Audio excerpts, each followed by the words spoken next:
Hello there everybody, welcome back to my channel. I do hope you're having a good day and welcome back to another video.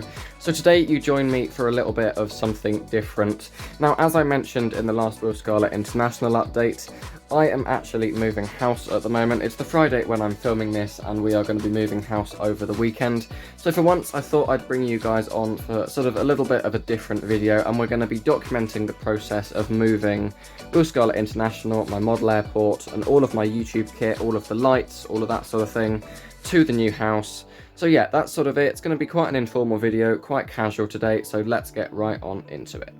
Alright then, so the three big things that we need to move, obviously first is the baseboard. That's going to be big. It's not particularly heavy. It is, I don't know, a couple of, possibly 1.5 centimeters thick MDF. That's fine. I've moved this before. It should be okay. We'll just put the car seats flat in the back of my car and we'll drive it over to the new house. That should be all right.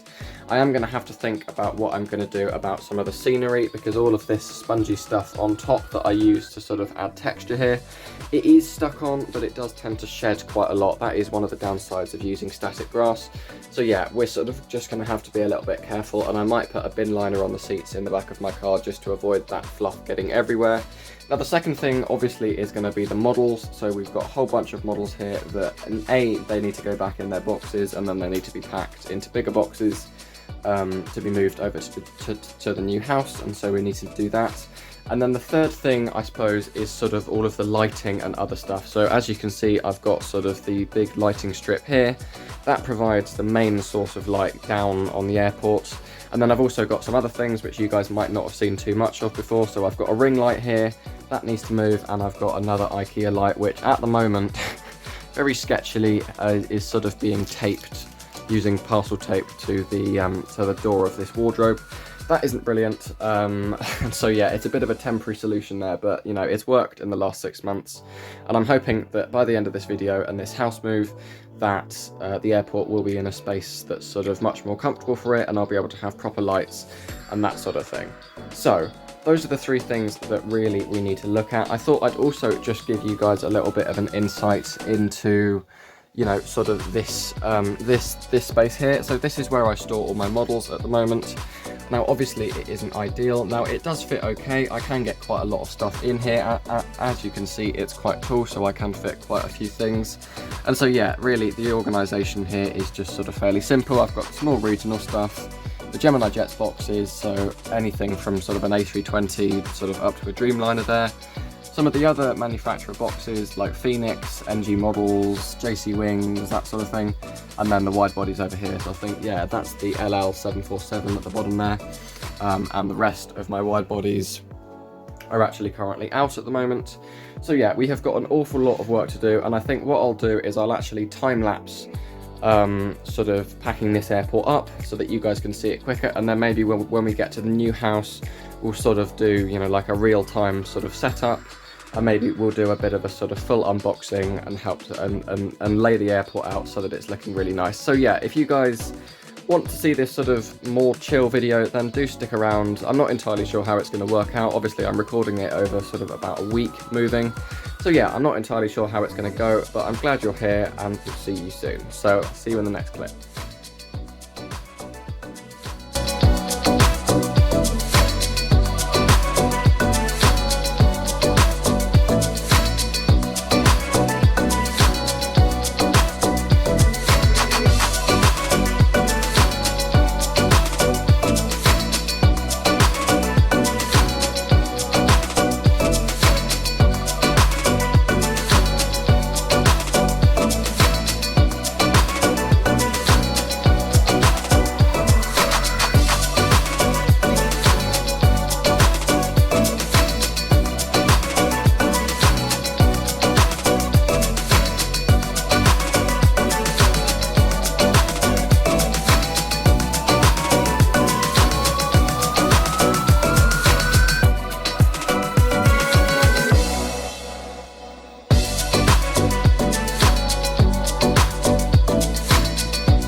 Okay then, so with all the model airport stuff packed up, it was time to move house. So as you can see from these photos, essentially all we did was we put WSI on top of a load of boxes inside the car and then drove it over to the new house.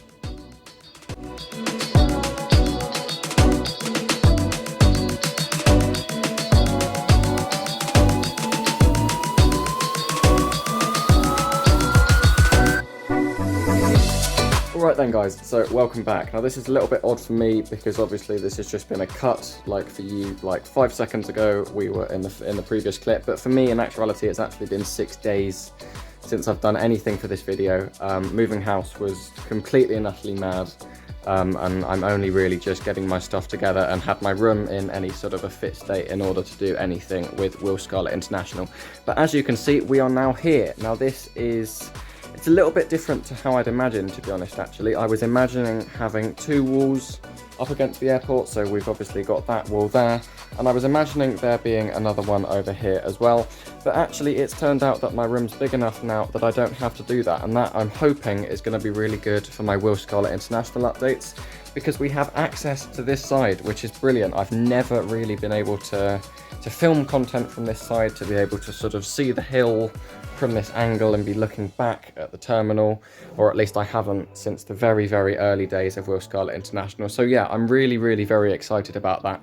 So as you can see, it's pretty empty at the moment. Now the only source of light here at the moment in terms of lighting is we have got this big lamp. Now this has just got a sort of standard, very bright, quite pale white bulb in it at the moment. That's what's providing most of the light. We've also got some other lights, and we've got string lights in here as well. So essentially my plan for now is to sort of set WSI up a little bit, and I thought that we'd go through and do that together for once, because you guys don't really normally see my setup process. And as I said at the start of this video, it's going to be pretty chill and it might be a longer video than usual, but yeah, so we're going to go through, set some of this stuff up, and we'll get right on into it. So then, without any further ado, let's get right on into it. Now this is the box that contains the vast majority of my stuff for Will Scarlet International. It's literally all of my models apart from the British Airways 727s. That's a non-standard box size, and so it's a bit of a pain in the arse to pack, and so that came here separately.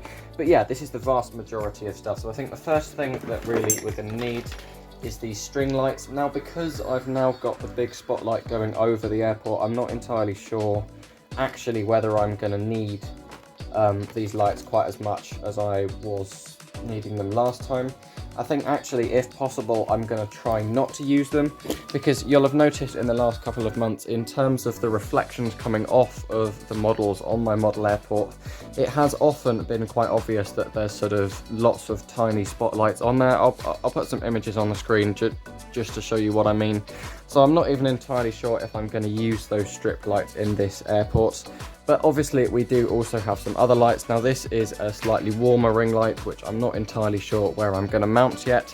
And we've got another IKEA one there, but this is going to be the main source of light for the airport going forwards, I think. And yeah, it's just brilliant to see this airport with a little bit of a different setup to normal, and I'm hoping this is really going to improve the quality of my WSI updates, being able to access from all angles. So the next thing that I'm going to look at getting out is going to be, obviously we've got to start to get some of these models out, but I think the terminal building as well is also going to be another priority. So we'll get those there, that's all fine, and get those ones out. And then some empty boxes for her for buses and that sort of thing.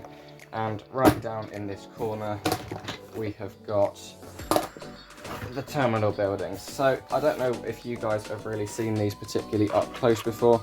They aren't particularly good pieces. It's a terminal that I designed myself for WSI and then 3D printed using a faulty 3D printer. It's never worked properly, and to be honest, I've never really had a particularly good experience with 3D printing, and this is certainly the thing that I use the most out of anything I did 3D print when I had it. But I suppose it serves the purpose. I am still very much intending, now I'm here at the new house, to upgrade this area at some point. Obviously this terminal is sort of not really up to scratch with sort of the detail on the rest of the airport, and this space is obviously still bland. So now that this corner is being showcased so much more, I am absolutely going to have to sort of prioritize essentially finishing this corner of the airport off a little bit more, just so that it looks a little bit better, because at the moment, you know, you walk into the room and you see the airport and the main blank thing is this, and so I think, yeah, this is going to be a priority to get done. But what I'm going to do is I'm going to carry on unloading all of these models, and I'll get back to you once I've got everything out of this enormous box. Oh my goodness. Okay, so I'm not entirely sure really what I was expecting sort of when doing this and getting these all out, but it suddenly really just hit me just how many models I've managed to accumulate over the last couple of years. This is essentially what 6-7 years of paychecks looks like from part-time jobs. Yeah, it's absolutely bonkers. Yeah, there's a lot of models here. There's a lot of models. I'm really lucky and I'm really happy with the way that my collection is at the moment. And I should probably be looking at doing another collection review at some point and sort of showcasing all of my models, because really we've gained quite a few in the last couple of months. One that you guys definitely haven't seen is another BAE 146. Now, I'm not entirely sure when I'm going to be doing sort of a review of this aircraft. Yeah, I'm not entirely sure. This is the Air UK one. Obviously, Air UK no longer exists. It was absorbed into KLM Cityhopper. But I do absolutely love the livery on this aircraft, and I love the BAE 146s from Gemini Jets. Personally, I think it's one of their best models that they've ever made. And so yeah, I decided to pick this one up, and I got it for a pretty reasonable price of about £40, whereas in other places they were looking at sort of 80, 90 plus shipping. So I got a really very good deal with this aircraft. Something that I have noticed, which is a little bit strange, however, the boxes of these BAE 146s, I'm not entirely sure how Gemini Jets have done it, but pretty much all of them are completely terrible. It's only the 46s that I've found this with, but the glue that holds the boxes together, it must have been like a faulty production run or something like that. Literally the boxes just fall apart. I don't know if you guys have ever experienced this. Do let me know down in the comment section below if you ever have. But this one does it as well, and I just thought it was funny to highlight, because literally every single one of these boxes, it's the case with the British Airways 727s as well. That's also another problem with the boxes. It's just a little bit odd, and it hasn't really happened sort of more recently. They've obviously fixed the glue that they use for these aircraft. But yes, the Air UK BAE 146. Now this is equally beautiful to the Flybe one. I'm not entirely sure actually which one of these that I prefer, but I'm sure that you will see this aircraft in a WSI update very soon. So with that being said, let's decide what we're going to put on the airport for now. I'm not even really going to set it up for an airport update. I'm just going to sort of lay it out, get some aircraft on it, and sort of lay it out looking really nice. And so let's get started laying this out and unboxing the aircraft we're going to be using.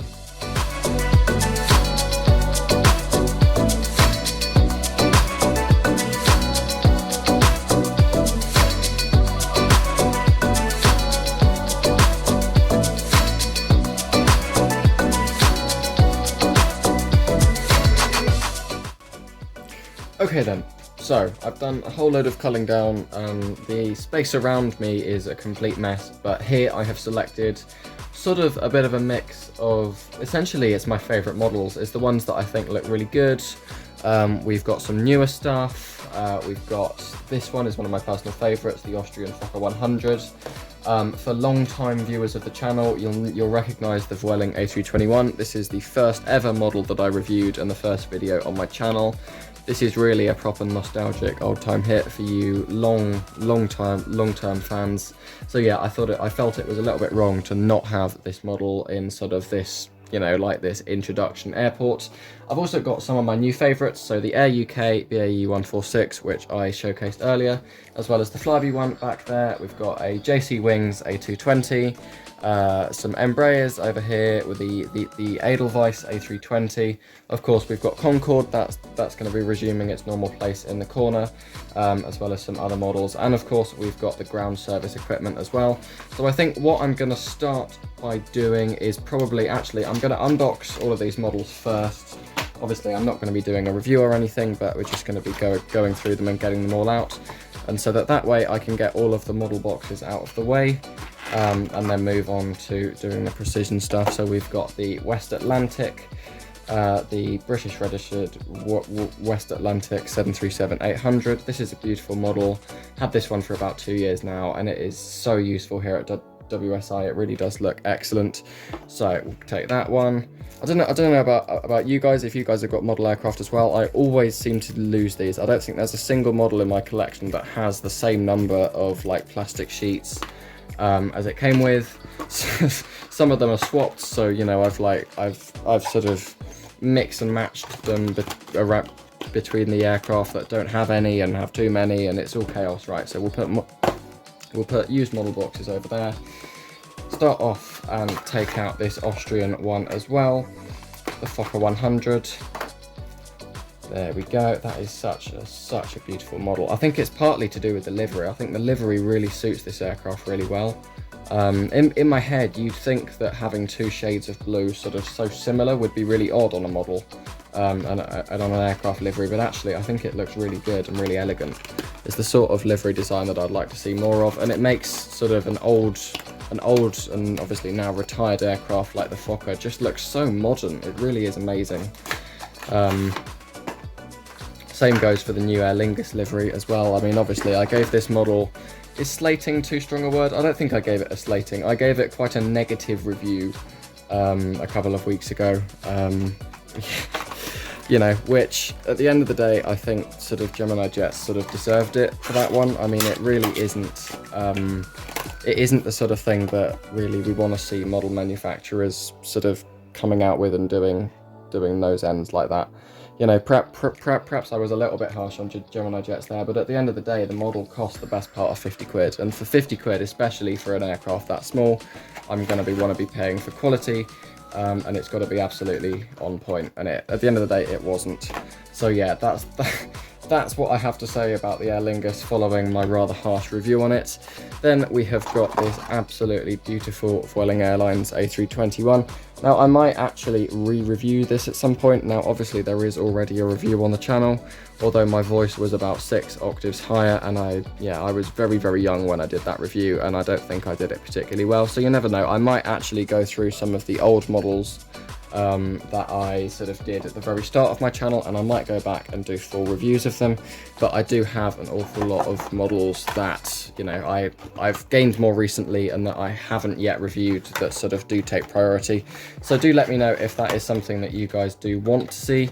Equally, this sort of content, I mean, we're just sort of sitting down, there aren't very many cuts, just sort of talking, doing something on the airport, in this case setting it up. Yeah. The Gemini Jets box again. There's no point using the side bits on these. There's no point using the side flaps because literally the back just falls off.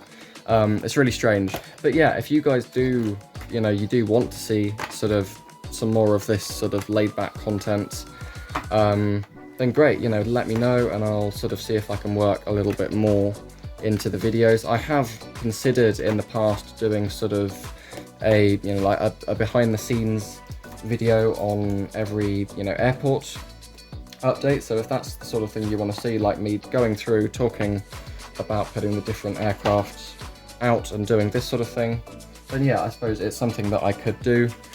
You know, trying, oh god, what have I just done with the plastic sheet? There's the nose one. This is the problem, they just go everywhere, and then they go on a surface and you just can't see them. Right, there we go. Stick that one. I'm not even going to bother putting it back in its box because it won't stay in its box, let's be honest. We'll do the other Flybe 146. I've just realised I was completely on autopilot. I didn't even show you guys this one. Yeah, brilliant Air UK little model. I'm going to try and focus it. There you go. It's an absolutely stunning model. And I think the BAE 146 mould, I'm going to get the other Flybe one out now. It is just such a good model from Gemini Jets. It really is. I probably will do a review of this model sort of, I don't know, maybe next week, maybe the week after. With moving house, I haven't really decided how I'm going to sort of structure this month's videos. So yeah, I'm not entirely sure, but I think you can expect a 146 review from me on the channel at some point in the next couple of weeks. Because they are just such good models. I mean, I love the real life aircraft. I think it's probably my favourite. I mean, I suppose you would call it a short-haul aircraft, wouldn't you, really? It's probably my favourite short-haul aircraft. I mean, I love the A320s. Generally, I am an Airbus guy. I know that can be a controversial opinion, but, you know, whatever. Yeah, but I think the BAE 146 is probably, on balance, my favourite short-haul aircraft. Right, so let's move on to I can't actually remember if you guys have seen this one. I reckon you probably might have seen it in one WSI update. I can't remember. I bought this from a friend of mine, Aviation in the Air. They also have a channel. I'll leave that link down in the description below. And I don't think I've showcased it since. So yeah, this is where your model ended up. I'm not entirely sure whether it's been in an update, but I'm hoping at some point to try and get the set of these. You guys will know perhaps that I have the other Air Baltic A220 special livery. That's the red one, the Latvia 100. This is the blue one. They also did a third one, which was yellow, green, and was it red? I think it was yellow, green, and red. Which, to be honest, in itself, I don't think is a particularly, well, it's based on, is it the Estonian flag? I can't remember. But yeah, hopefully, I'm hoping at some point that I might be able to get the set. Because if I have the Latvia one, the Estonia one, yeah, the blue one's the Estonia one, and I can't remember what the other country that they did as well was, but it'll be one that borders the Baltic Sea. Yeah, if they do one of these in the other livery, I'd quite like to fit that one up as well, because then I've just got the trio, so that's quite nice. It is the same mould as the Gemini Jets one, because there is some deal between JC Wings and Gemini Jets. I'm not entirely sure how that works, but it's the same aircraft as the Gemini Jets one. Right then, moving on to probably another one you guys haven't seen too much of. This is the 737-800F of S7. Yeah, interesting model, this one. It actually, you might have noticed in the last couple of airport updates, I'll put a photo on the screen, there's actually been some marks appearing over here in the cargo area, and that's because when this aircraft arrived, it was covered with grease. This sort of slippery, greasy stuff. I'm not entirely really sure what it was. And over the next couple of days, it proceeded to shed all of that down through the landing gear onto the apron, and it's sort of oily, and I'm not entirely sure what it actually is, but it stains the paint, and so I haven't been able to get it off. And so take a look at some of these pictures, because it's really bad in some places, and if you guys see it in the airport updates, then that's what it is. It's this aircraft that has been bleeding grease onto my paint and permanently ruining that bit, and I've tried to paint over it and it doesn't work, so it's going to have to be covered at some point. It's probably in reality going to have to be sanded down and completely redone, that section of the airport. So when I do a WSI overhaul, I'm not entirely sure when I will, but at some point that's something that needs to be addressed, which is probably why you guys haven't seen the S7 cargo yet, because well, I haven't been putting it out on the airport because I don't want it to ruin my airport any more than it already has. So yeah, that's an interesting one. I'm not really sure whether I will do a review of that. I probably will do. There's so many models here that I just haven't done reviews of yet. This one though I have done, and it came out with glowing reviews as well. I don't know if you guys saw that. If you haven't, then I'll leave the link up in that sort of tab corner thing. But yeah, this is the Edelweiss A320. Is it the A320 Neo or is it an A320? No, it's a -200 A320 in the sort of Help Alliance livery, and I was so happy with this one when I picked it up about a month ago from the aircraft model store. Really stunning model. Obviously see the review for sort of full detail, but it is just an incredible livery, and I love the colours of Edelweiss as well. It looks brilliant on the A340. Sadly, I don't really have a need for an Edelweiss A340 here, because I suspect also, I mean, they don't operate sort of short haul anyway, but even if they did, I suspect Edelweiss will probably end up ordering something else and getting rid of the A340s at some point. So I don't know how much longer they're going to be around, but it really is a model that, you know, money no object, I would just pick up to have, because I think it looks really particularly elegant on the A340. So, Embraer 170. Now, I haven't done the review of this one yet, but I have done the review of its big sister, the 195. That was last week's video. If you are interested in that, then check that out as well. I'll leave that up there. Essentially, this model is sort of pretty similar to the E195, obviously, as you would expect, but this is in the white Flybe colours, and as I've now bought Flybe back to WSI, I have no problem putting this on the airport, and it is just a really beautiful model. Obviously considerably shorter than the 190, and I believe that, you know, the real aircraft, the avionics, are a little bit less advanced than the 190, because I believe that the 170 was the 170 the first Embraer E-Jet to come out. I can't remember. Yeah, I'm not entirely sure, but this is a really beautiful model. That's a JC Wings one. We'll pack that crate away as well. and moving on to the final two, of course. Now this Concorde, which is the next one we're going to do, this is sort of a permanent resident at WSI really now. It's actually in reality been sort of sitting in that corner of the airport for about 6 months. I only showcased it sort of in, when was it? It wasn't the last update, it was the one before. WSI 6 was it? I can't remember. Yeah, but in reality, this aircraft's been sitting in the corner of the apron there for around 6 months, and it's another really, really nice model. There's also a review of this one out on the channel, so if you are interested in that, then do check it out. Yeah, really nice model. You can see the afterburners there and those huge engines. Yeah, really, really nice model there. So yeah, brilliant, absolutely. Good one from Gemini Jet, and that was really cheap. I picked it up for 20 quid from an eBay guy who I presume was sort of doing it sort of for wholesale. He bought a load of them when they came out, presumably, and was just selling them off for 20 quid plus shipping. So that was a really, really good deal. Yeah, absolutely brilliant, that Concorde there. Now, the final one, I think this is the only NG Models one that I selected today, actually. I try and have something DHL on the airport, but sadly, at the moment, this is my only DHL aircraft. All of my ground equipment is DHL, which is why I sort of want to I want to invest a little bit more in DHL as a company for WSI, because it does make sense to have a bit more of a presence in terms of their aircraft here. But it is this, the 757-200 from NG Models, and it's in the James May, what's it called? Is it the Air Force One livery? That's it. It's a bit of a spoof. Obviously, in case you guys hadn't already noticed, I am based in the UK, and I'm a big fan of both old Top Gear and of the Grand Tour. So when NG Models released this, was this a 2020 release? I can't remember. Does it say on the box? No, I don't think it does. But I remember it was either 2020 or 2021. When the Grand Tour was sort of doing all of their specials in the UK, and I remember NG Models announcing this and me just being like, oh well, I've got to get a plane with the side of James May's face on it. Like, it's just the sort of thing that I felt like doing, and it's a really, really good model actually.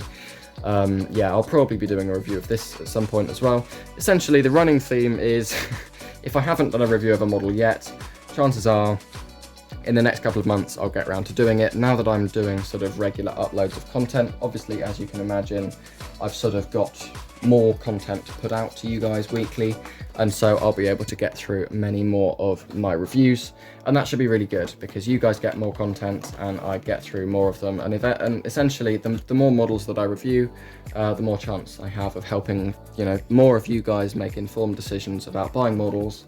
And at the end of the day, that's what I want, because this is, you know, it's an entirely passion-fueled channel. And yeah, I just really hope that I can help you guys in any way that I can in terms of getting started in this hobby, or continuing and looking at new models and doing airport updates and that sort of thing. So all of the aircraft now are out. Really, really good looking crowd here. It's pretty much all of my favorite aircraft in my collection that I can sort of reasonably put in WSI. So the first thing that I'm going to do in terms of ground service equipment, I suppose this isn't really ground service equipment, it's sort of scenic stuff, but I'm going to get my JC Wings lamps out. Now these are brilliant lamps, lights, whatever, sort of flat, I suppose they're floodlights, aren't they really? That's the correct term. Yeah, these are brilliant, and actually happily they come with just enough for me to sort of do, essentially the entire apron. Just going to adjust the camera so that you guys can see it. For me to do the entire sort of airport apron, all good. So we stick, they aren't permanently attached, obviously, because in terms of, you know, like things like moving the airport around, I don't want to have to glue them down and then break the glue and then mark the airport and that sort of thing. So I'd probably move some of these models out of the way actually before I do that. That might be a good idea. So just going around sticking some of these on, and I've actually started putting them on the cargo apron as well. There we go. So how many do I normally put on? Is it 3 or 4 there? Good. Oh, I remember. Yeah, and then there's one here as well. I don't have any reference pictures of how it looked beforehand, and you'd think that really I'd know because it was my airport. But yeah, you'd be surprised. Right, so there we go. There's lamps there. I'm going to actually decide how we're going to set some of these aircraft out. So obviously we've got the 2 cargo 737s. Those are going to be going over in the cargo area for now. I'm not going to set those up precisely for now. And actually, let's, as we're here, just put Concorde in her rightful place over here at the corner of the airport. There we go, stick it up, stick it there, and that is now in its rightful home over there in the corner. Preserved piece of aviation history there at WSI, brilliant. Right, so with those cargo aircraft out the way, oh, right, we've got one more, the DHL, get that one over there as well. And so now really we've got to decide how we are gonna sort of show these. Now, I don't know, I don't really have a set method to sort of, I suppose, placing these aircraft and making them look nice and realistic. I suppose I try not to have too many things, you know, sort of like too many duplicates of the same airline next to each other. So for example, if I put, I don't know, if I put the Air UK on the end here, then I wouldn't necessarily put another 146 next to it or another Air UK aircraft, although of course I've only got one. So then maybe next to that, seeing as this is sort of fairly short haul aircraft, maybe I'd put the Fokker there. There we go. And shall we do, let's do the Edelweiss, or should we do the A321? Let's do the A321 actually, because that's a little bit more center stage then for the airport here. There we go. So that looks brilliant actually. Yeah, that's quite a nice lineup. And really I just go with sort of what I think looks, what's the word? Aesthetically pleasing, I think is the word. Yeah, that's all good. So then we've got the A220 there. What do we want to do? I reckon we have the Flybe 146 taxiing. Do we want that going in or going out? Let's do for once. Normally for the airport updates, you'll have noticed I sort of position the aircraft coming in. Today I'm actually going to do something a bit different and mix it up and have the aircraft going out. So position that one there, just going over the taxiway junction. And of course I'll show you guys in a little bit more detail in a minute. And then maybe we have the Flybe Embraer over here on the end stand. What are we going to do with the Aer Lingus then? So yeah, that might work. This is what, normally I don't film this, so there's probably going to be quite a lot of stationary gaps where I just sort of pause and think, what do we want to do? So I'm going to move the Edelweiss a little bit further that way, bring the Aer Lingus sort of taxiing up over the hill here, and then maybe have the Flybe following the Edelweiss out from there like that. And what I'm just going to do, I'm going to readjust the camera and then we're going to go over and we're going to do the cargo area as well. Alright then, so you join me over here at the cargo area then. So in terms of laying these aircraft out, I'm not going to think about it too much really. I mean, the largest aircraft here is the 757. So I think really it makes sense to have the two 737s on the diagonal stands just here and here. And then we do the DHL 757 on this.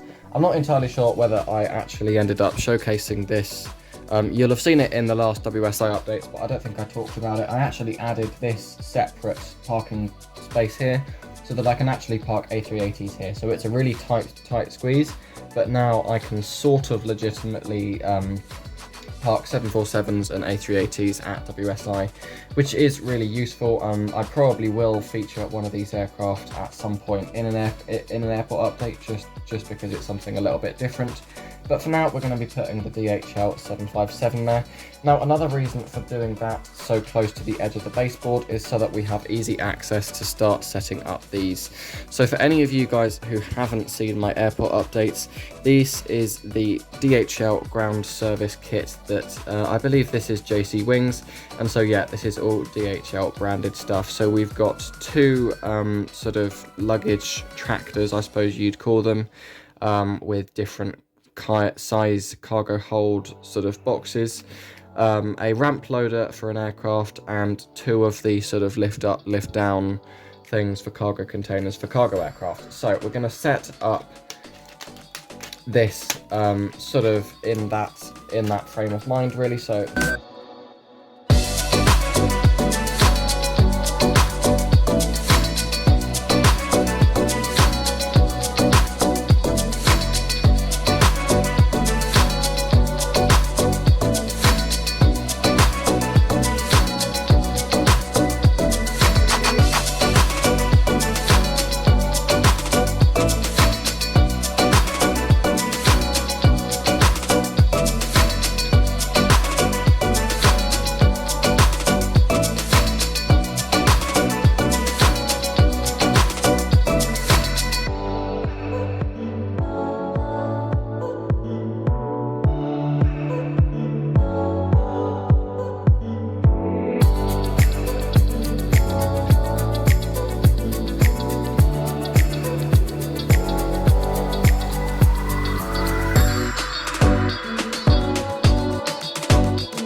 I'm pretty happy with the way this airport is looking. So it's been a little bit of a mammoth process this evening. This probably isn't the most slick video, obviously we already know that, but also I'm adjusting to this new space. The camera's been overexposed quite a lot of it, but at the end of the day I'm really happy with the results, and we've just got to see how I find it filming in this space. I may end up making changes. It's possible I could end up moving the airport again, whether I end up putting it back against the wall, but it is really nice for once to be able to showcase the airport from sort of a different angle. So take a look at it from here. I mean, it just looks completely and utterly different to what you guys have probably ever really seen it before, and this is going to make airport updates much more interesting. You're going to get many more angles. And yeah, it's just brilliant. I mean, take a look at this hill from the side. You can see the Edelweiss and the Concorde right down the end there. Yeah, I'm just really, really chuffed with the way that this airport is looking and the position it's in, and sort of the creativity and the scope that it's going to give me in the future to be able to expand, do more reviews, do more WSI stuff, and hopefully sort of do some different forms of content. So yeah, this has been a really long, really sort of strange video for me to film. I'm sorry if it's been sort of quite chucked together. Maybe I've repeated an awful lot of stuff. It's been quite a stressful week, and I've just sort of been trying to fit in filming for this video sort of around the other things. So yeah, if you did enjoy it, then please do consider subscribing, and do let me know if you did, if it's the sort of content you want to see more of, or literally no more, never do it again, then that's also fine, because this has been an interesting video for me to do as well. So yeah, please do let me know how you felt about it. And essentially, welcome to the new home of WSI. We're going to be spending an awful lot of time here together over the next couple of months, and hopefully into the years to come. So for now, that's really all I've got to say. Thank you so much for watching. I really do hope you enjoyed this slightly more personal style of video and a little bit more casual. But for now, I'm going to say thank you very much for watching, and I will see you in my next video. Bye.